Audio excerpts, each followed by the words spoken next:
सपना जो आईएएस बनने की थी, अब वो सपना सपना ही रह गया। जी हाँ दोस्तों, हम उन्हीं मासूम तीनों बच्चों की बात कर रहे हैं जो ओल्ड राजेंद्र नगर में लोकल अथॉरिटी की नाकाम सर्विसेज और कोचिंग सेंटर के शासन के चलते अब इस दुनिया को अलविदा कर दिया, यानी अब इस दुनिया को छोड़कर चले गए। दोस्तों, आज हम देखेंगे इस इंसिडेंट के ऐसे 5 बड़े वजह जिसको मेंटेन किया गया होता तो ये दर्दनाक घटना घटित नहीं हुआ होता। सो फ्रेंड्स, सबसे पहले इन तीनों मासूमों को दिल से भावपूर्ण श्रद्धांजलि और ईश्वर से यही कामना करूंगा कि इनके आत्मा को शांति दें और इनके परिवार को हिम्मत दें।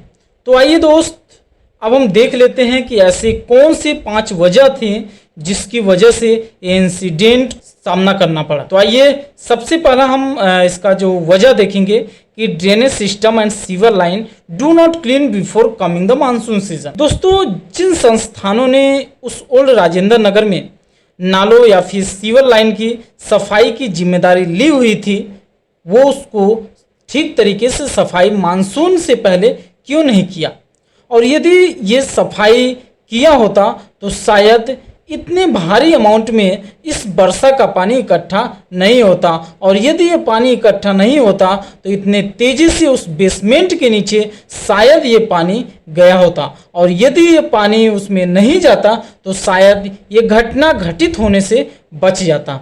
तो सबसे ज़्यादा ये मोस्ट ऑफ द कॉमन इसका वजह हो सकता है कि ड्रेनेज सिस्टम और सीवर लाइन की सफाई ना होना। सेकेंड वन है कि लोकल अथॉरिटी की कमी। लोकल अथॉरिटी की कमी हम कह सकते हैं कि दोस्तों, जो दिल्ली में था कि 2021 के बाद ये ऐसा एक रूल्स आया हुआ था कि कहीं पर भी आप जो भी कोचिंग संस्थान है, कोई भी शिक्षण संस्थान है, वो बेसमेंट के नीचे वर्किंग कंडीशन में नहीं रहेगा। परंतु ये नियम तो बन गया, ये रूल तो बन गया, लेकिन लोकल अथॉरिटी जो थी इसको मुनासिब नहीं समझा कि फाइंड आउट किया जाए कि ऐसे कौन से शिक्षण संस्थान हैं, ऐसे कौन से कोचिंग इंस्टीट्यूट हैं जो बेसमेंट में अभी भी पढ़ाई करा रहे हैं। तो ये सबसे बड़ी वजह हो सकती है कि यदि वो लोकल अथॉरिटी जो वहाँ की थी ओल्ड राजेंद्र नगर की, अगर ये फाइंड आउट किया होता और इसको बंद कराया होता तो शायद ये घटना घटित होने से बच जाता। थर्ड वन इसका बड़ा वजह है कि कोचिंग सेंटर की कमी पाई जानी। दोस्तों, हम जानते हैं कि लोकल अथॉरिटी ने वो बेसमेंट के नीचे कोचिंग संस्थान चल रहे थे, उसको फाइंड आउट नहीं किया, उसका वो एक अलग वजह है।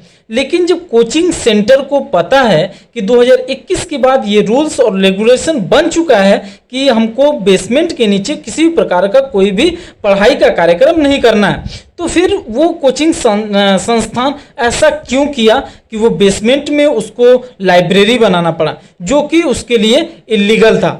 अगर वो कोचिंग सेंटर इस रूल्स और रेगुलेशन को पालन किया होता तो शायद ये घटना घटित होने से बच जाती। फोर्थ वन है स्टूडेंट्स फॉल्ट।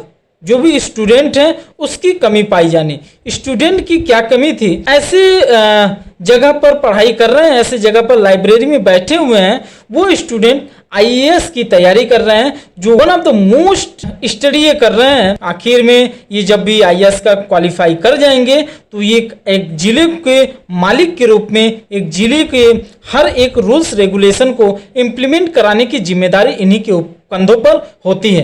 सो फ्रेंड्स, स्टूडेंटों के द्वारा ऐसा क्यों नहीं किया गया कि लाइब्रेरी हम यूज कर रहे हैं वो बेसमेंट में है और बेसमेंट में ये इलीगल है, इन मुद्दों को क्यों नहीं खड़ा किया?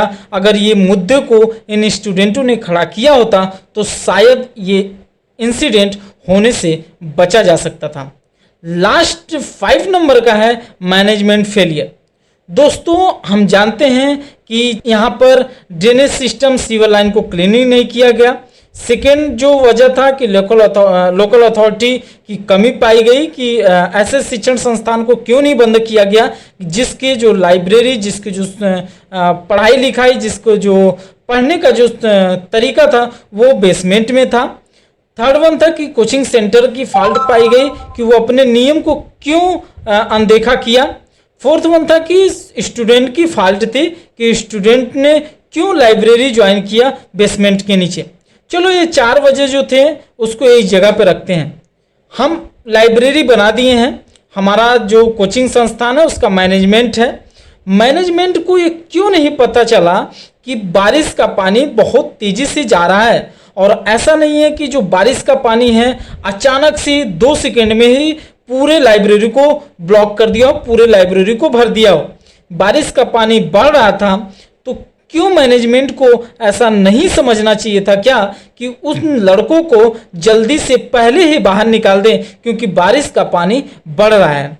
तो मैं ये भी समझूंगा कि मैनेजमेंट का वहाँ फेलियर था कोचिंग संस्थान का, जिसकी वजह से ये दुर्घटना घटित हुआ। और अगर ये ऐसा किया होता कि उन बच्चों को टाइम पहले निकाल दिया होता तो शायद ये घटना घटित हुई होती। आज की इस वीडियो के माध्यम से 5 वजह बताने की कोशिश किया है, जिसके माध्यम से आपको पता चल गया होगा कि ऐसे कौन से बड़े वजह थे, अगर उनको हम सही तरीके से हैंडल किए होते तो ये जो दर्दनाक घटना थी इस घटने से हम बच सकते थे। तो आज के लिए इतना करता हूँ, मिलता हूँ नेक्स्ट वीडियो में नए जोश के साथ। तब तक के लिए टेक केयर, बाय बाय।